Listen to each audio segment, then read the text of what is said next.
下午1點抵達夏旅，2天1夜還排得下合掌村、水民館、1國20和溫泉街嗎？合掌村雖然可以用走路去，但沿途都是爬坡，公車單程只要100日幣。園區比想象中的大，慢慢逛可以安排2小時。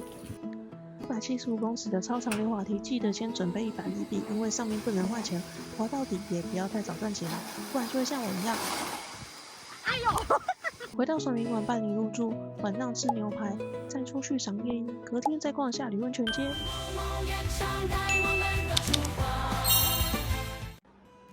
歡迎跟萌萌園長一起玩。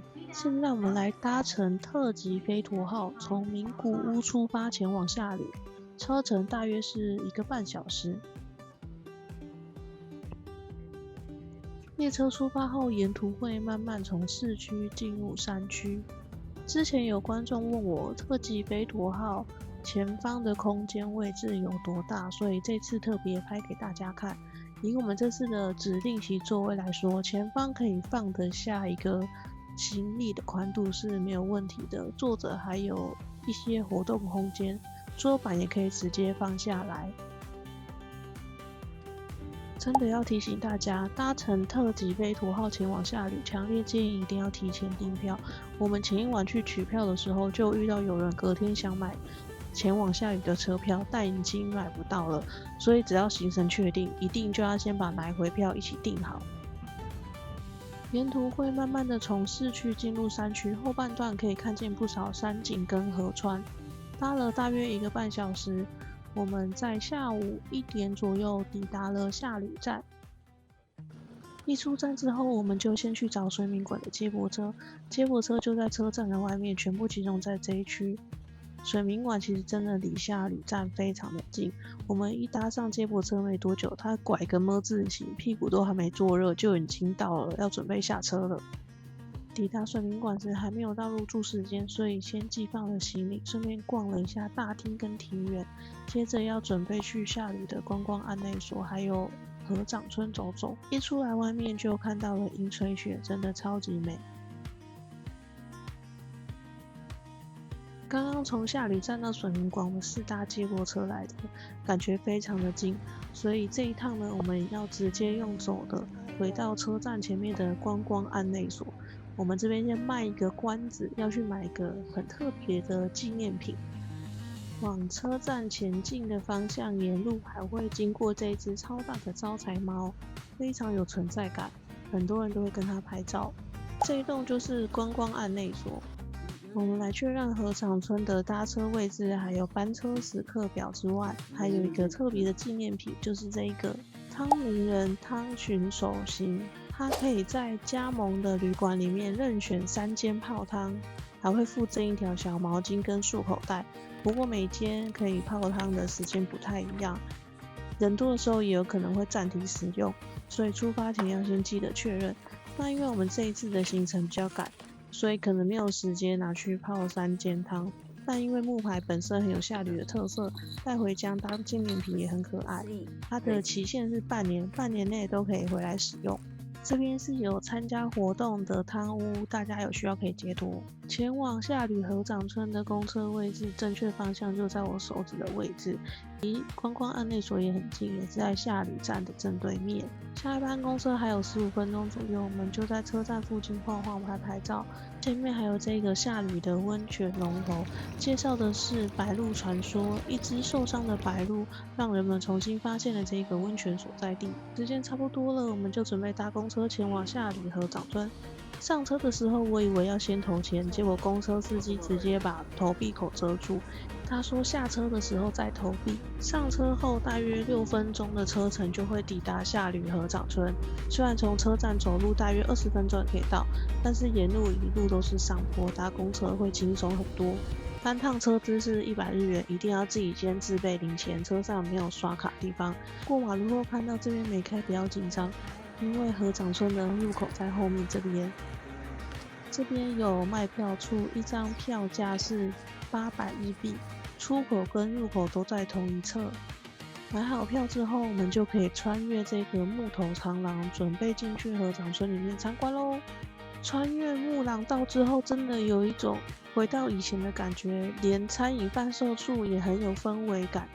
接着我們來參觀這一棟最顯眼的民俗資料館。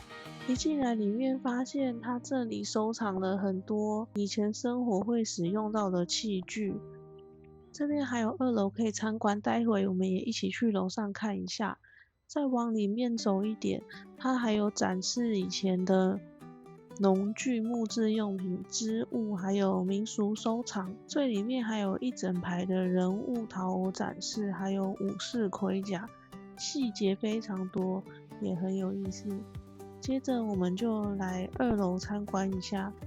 它這個樓梯也算是有點陡，但是有扶手，所以算是蠻好走。上來晃了一圈後，發現1樓和2樓展示的內容其實有點像，都是以前生活中會使用的器具和工具。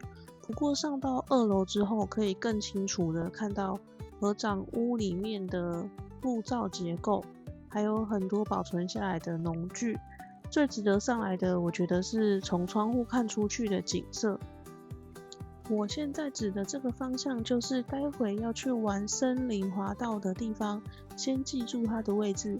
我們先照順路把前面展館逛完，最後再回來玩。經過這2棵很漂亮的夫婦山，據說在這邊拍照可以讓感情更好，也是園區裡的戀愛祈願景點。接着我們來到了竹園文樂紀念館，這邊是下呂地區的傳統人偶戲，展示了表演者洞奧一郎的相關資訊。這個表演最特別的地方是可以由1個人同時操控100個以上的人偶。前面這個涼亭就是免費煮湯，記得要自備毛巾，如果沒帶的話，在入口販售處旁邊有賣1條200日幣。旁邊還有一隻頭上披着毛巾的青蛙，看起來全球最富的樣子。接着是舊大戶家住宅，外觀很有氣勢，也是園區裡的重要文化財。前面有讓大家拍照打卡的地方。再往裡面走，會看到飛驒高乙神社，這邊供奉的是料理之神，所以做餐飲或是料理相關工作的人也會特別來參拜。看完神社後，接下來我們就要開始往山上走，去找森林滑道。接下來的路程就會都是往上走，青蛙神社也在這上面。溜滑梯待會會使用100元1顆的硬幣，如果你沒有的話，最後可以替換的地方就是萬古庵。從樓梯走上來後，第一個會到的地方是青蛙神社。下呂很多地方都可以看見青蛙的元素，因為日文下呂的發音很像青蛙的叫聲 gelo gelo， 所以這邊有一座小小但是很可愛，也很適合停下來拍照參拜一下的青蛙神社。這邊也希望看到這邊的你們每個都身體健康，發大財。待會溜滑梯要使用的墊子要在這邊拿，如果你不需要的話，其實我覺得直接坐在那個滾輪上滑下來也是可以的，所以當時我就沒有拿。接着我們就慢慢的往山上前進。這邊的山路其實慢慢走蠻好走的，看起來很陡，但是其實蠻輕鬆的。快到森林滑道入口前會遇到一個岔路，左邊是樓梯比較多的徑道，右邊則是繼續走比較平緩的山坡路，所以我們就直接選了比較陡的徑道，直接走樓梯上來。想快一點的話可以走楼梯，如果你怕累的話，其實可以走山坡路，繞一大圈一樣会到入口。這邊入口是用投幣式的，一次100日幣。當然我們好不容易爬到了山上，再往更上面走一點點就會到一個展望台，也是這邊的制高點。那來都來了，一定要來這個制高點看完之後再溜滑梯下去。這邊看過去一望無際的山景，山下就是剛剛我們經過的合掌村，還有下呂溫泉的位置，美景盡收眼底。看完之後，我們就準備去玩溜滑梯嘍。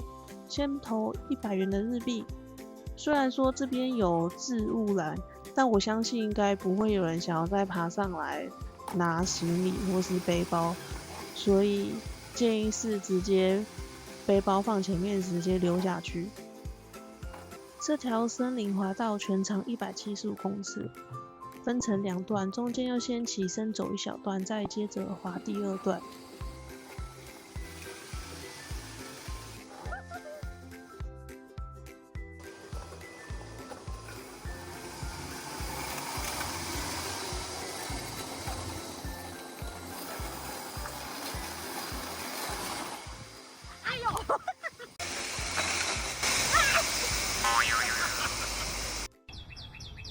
玩完森林滑道後，我們準備慢慢往出口走，先確認一下回夏旅的公車時刻表。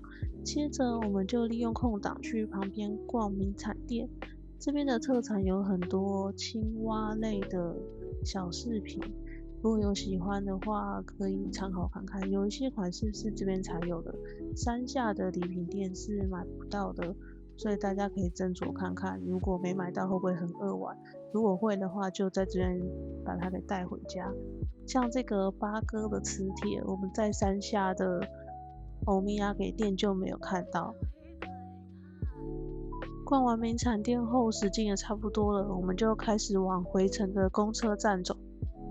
回到夏旅的公車站就在園區的外面搭，跟來的時候下車公車站反不一樣。記得看好時間後，再走到正確的位置，因為它這邊的班次沒有很密集，如果你搭錯方向的話，就會很麻煩。回程的巴士位置是在這邊搭乘，大家可以先記住。為什麼要提醒大家是在這邊等回程的公車？是因為當天我們就有遇到遊客往原本下車的公車站牌走，找錯站牌了，所以我們趕快跟他說，這邊才是回市區的公車站牌。回程的路程一樣，大約是6分鐘。還有看到一大片的櫻花，晚上我們會再回到這一帶看夜櫻。接着我們就準備回到水民館，準備正式辦理入住。辦理完入住手續後，服務人員幫我們把行李送到房間，也簡單的介紹了房內設施。等全部都確認完後，接下來就帶大家來看一下這次我們入住的房間。一進來就是玄關，有鞋櫃，然後這邊是簡單的小客廳茶水間，像廁所啊，還有浴室都在這個空間。備品準備的是全系列的 Pola。他們浴室裡面的木頭浴缸接的也是溫泉，不想去大浴場的話，可以直接在房間裡泡。接着這一個是免治馬桶，對面這裡是茶水區，幫大家準備好了2瓶礦泉水，還有茶葉，晚上口渴或想泡茶的話，都可以直接使用。浴衣也幫大家準備好了，可以去館內用餐或是泡溫泉都可以穿。接着我們就繼續往裡面走，穿過這個大和室之後，大約晚上6點半左右，這個大和室它就會來鋪床，就會變成晚上睡覺的地方。往這邊走，它是一個獨立的更衣空間。假設你想要把你的床搬來這邊睡的話，也可以變成一個獨立的房間。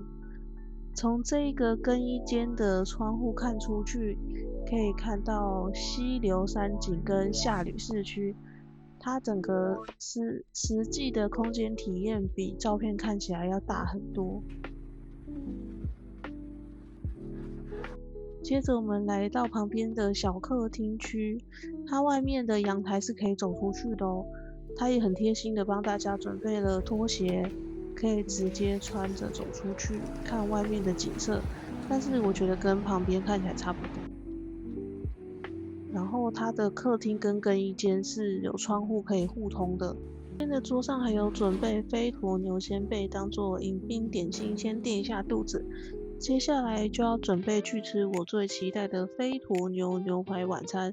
這次我們的1婆20選擇的餐點是選西式的套餐，因為看到有飛驒牛牛排，所以就選了這個，就一起來看看到底有沒有像我想象中的這麼好吃。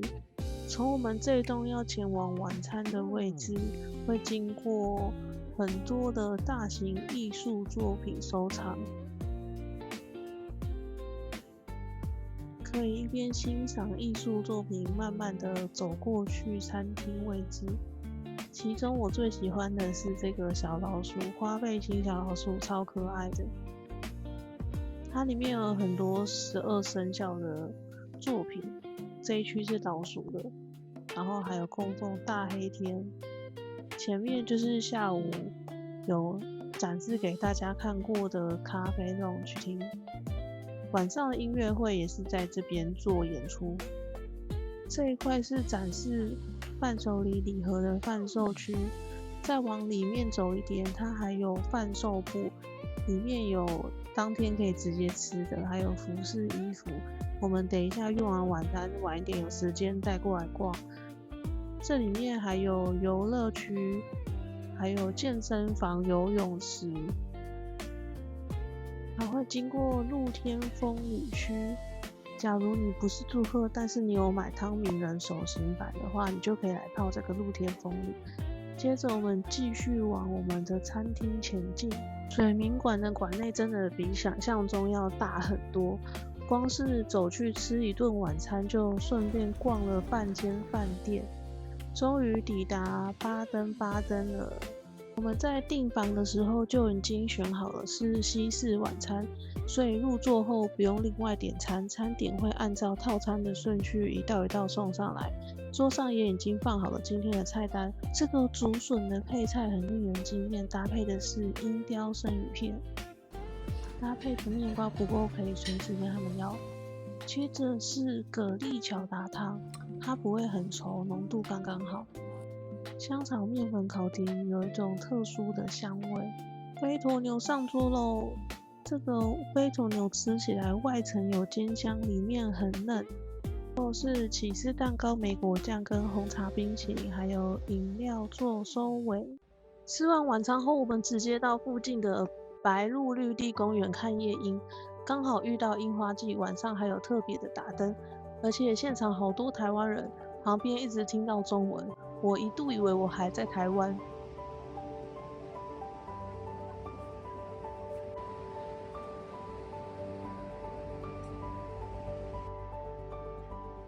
看完夜鶯後，我們再走回去橋上，到對面的夏旅溫泉街逛逛。這樣的商店街大多已經休息了，所以我們就沿着街道散步。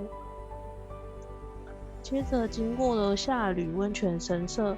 這是一座祈求溫泉街繁榮、感謝溫泉恩惠的神社。接着我們來到了元寶寶祈福神社，我們拍到了其中3位。第一個是保佑生意興隆的惠比壽，旁邊還有掌管營運的大黑天，還有象徵長壽的壽老人。周邊還掛滿了各種元寶寶造型的繪馬，看起來非常的熱鬧。逛完晚上的夏旅溫泉街後，我們就先回到房間。這時候床已經鋪好了，整間和室也變成晚上休息的樣子。走去陽台看一下夜景，感覺晚上的夏旅跟白天完全是不同的感覺。我們準備換上浴衣，要去林川閣3樓的下流之湯泡溫泉。3樓的這個下流之湯只開放給水民館的住宿旅客使用，就留給大家實際入住時來體驗。隔天早上我們就來吃自助式的早餐，它的早餐是日式、西式料理都有，種類蠻多的，可以依照自己的喜好來拿取。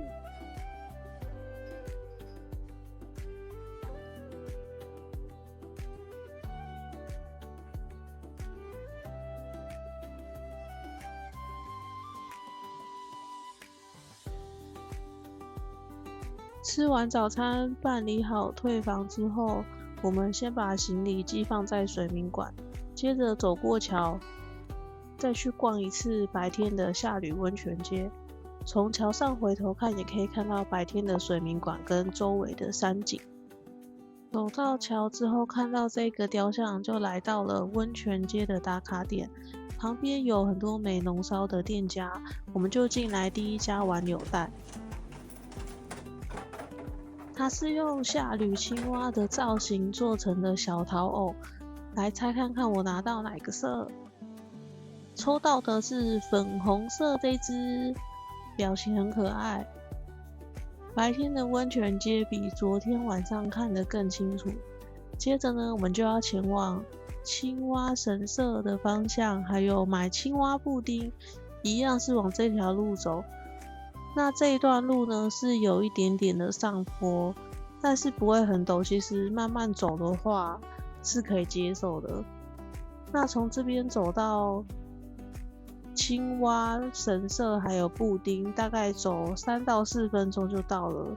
途中還有一個下閭的木頭雕像，可以走進去拍。沿路上逛上來，兩邊的小店販售很多下閭青蛙造型的文創商品。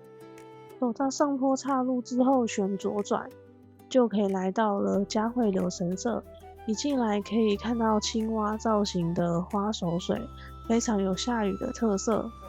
再往裡面走，就來到了神社的參拜區，玉珠印1枚300日元，都是自助投幣式的，也有自己抽籤的抽籤箱。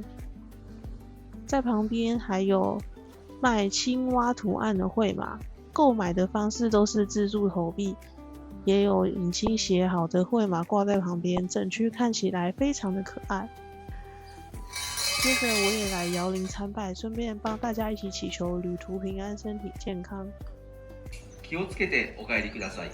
ゲロゲロ。我投的時候它完全沒聲音，後來才知道那個賽錢箱真的會說話，難道是因為我投太少嗎？接着我們來到隔壁的下閭青蛙布丁，原本還擔心這間人氣店會需要排隊，沒想到一早過來完全沒有人。我們還幸運成為當天第一組客人，那我們就一起繼續看看吧。這邊我建議，如果不喜歡吃太甜的話，可以選咖啡口味的。再來第二推薦的是原味的 menu 給大家參考。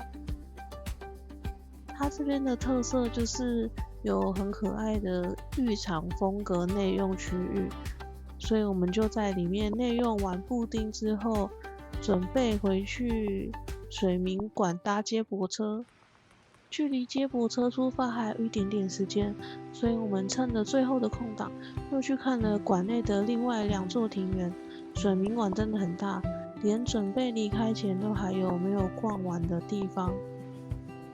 我們準備搭上水明館的接駁車回到下閭車站了。到了下閭車站才發現 JR 已經掛出這班車滿席的牌子，車票全都賣完了。還好我們有提前買好，不然當天到了現場，真的不一定搭得上原本安排的班次。愉快的2天1夜下閭之旅也即將畫下句號。如果這次影片有幫助到你，也可以用超級感謝支持某某園長，帶更多的旅遊靈感和實用資訊。接下來是筆記時間，下午1點到，2天1夜行程就跟着我們走就對了。水明館的設施很多，尤其是它的飛驒牛西式晚餐很特別。合掌村建議停留2小時，來回的車票一定要先買哦。また来てね。